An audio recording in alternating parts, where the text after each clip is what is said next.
आहे मुंबईकर आपल्या जीवनातले जे क्षण परिवारासोबत घालवायचे ते सगळे क्षण कुठेतरी लोकलमध्ये, ट्रेनमध्ये, रस्त्यावर धक्के खात त्या ठिकाणी तो फिरत असतो। त्या मुंबईकराला त्याचं जीवन सुकर करण्याकरता, इज ऑफ लिव्हिंग आणण्याकरता 450 किलोमीटरच्या मेट्रोचं नेटवर्क आम्ही सुरू केलं आणि त्यातलं जवळजवळ 150 किलोमीटरचं आम्ही पूर्ण केलाय।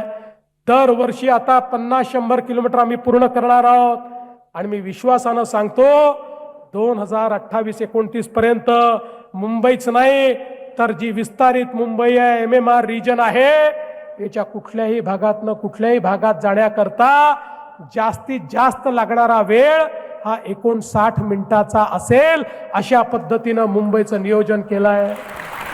केवळ कोस्टल रोड करून थांबलो नाही, आम्ही कोस्टल रोडला पुढे बांद्र्यापासनं वर्सोयापर्यंत, वर्सोयापासनं दहिसरपर्यंत, दहिसरपासनं भाईंदरपर्यंत, भाईंदरपासनं उत्तनपर्यंत, उत्तनपासनं विरारपर्यंत अशा पद्धतीनं या संपूर्ण रोडचं काम आम्ही करतोय। आणि याच सोबत खऱ्या अर्थानं या मुंबईमध्ये एक पाताल लोक देखील आम्ही तयार करतोय। पाताल लोक म्हणजे काय माहिती आहे? एक टनेल्सचं जाळं, एक टनेल्सचं जाळं या मुंबईमध्ये तयार होत आहे। मुंबईकरांना ट्रॅफिकमध्ये अडकून पडावं लागणार नाही अशा पद्धतीनं टनेल्सचं जाळं हे त्या ठिकाणी ठाण्याहून बोरीवली करता 2-2 तास लागतात, 15 ते 20 मिनिटांमध्ये तुम्ही त्या ठिकाणी येऊ शकाल। संपूर्ण वेस्टर्न एक्सप्रेसवे असेल, संपूर्ण ईस्टर्न फ्रीवे असेल, या प्रत्येक गोष्टीला डिकंजेस्ट करण्याचं काम या मुंबईमध्ये आम्ही करतो। आणि हे करत असताना सगळ्यात महत्त्वाचं आहे या मुंबईला पर्यावरण पूरक मुंबई म्हणून तयार करणं। शिंदे साहेबांनी सांगितले खरंय, 25 वर्ष राज्य केल्यानंतर या मुंबईचं या ठिकाणी सांडपाणी थेट समुद्रामध्ये जात होतं।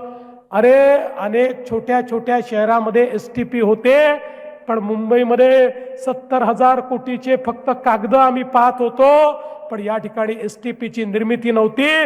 मुंबईच्या समुद्रामध्ये, मिठी नदीमध्ये सगळीकडे इतक्या मोठ्या प्रमाणात घाण पाणी, सांडपाणी चाललं होतं। 16,000 कोटी रुपयाचे STPचं काम आपण सुरू केलं आणि मी तुम्हाला सांगतो 2 वर्षात हे काम पूर्ण झाल्यानंतर मुंबईच्या समुद्रकिनारी तुम्ही आज जाता, तुम्हाला वास सहन करावा लागतो। लोक राज्यभरातनं, देशभरातनं चौपाटीवर जातात, घाणेरडा वास सहन करावा लागतो। एकदा STPचं काम पूर्ण झालं की निर्मल आणि अविरल अशा प्रकारचा समुद्र किनारा या मुंबईला देखील पाहायला मिळेल, हे आम्ही करून दाखवलं। आणि म्हणून बंधू भगिनींनो,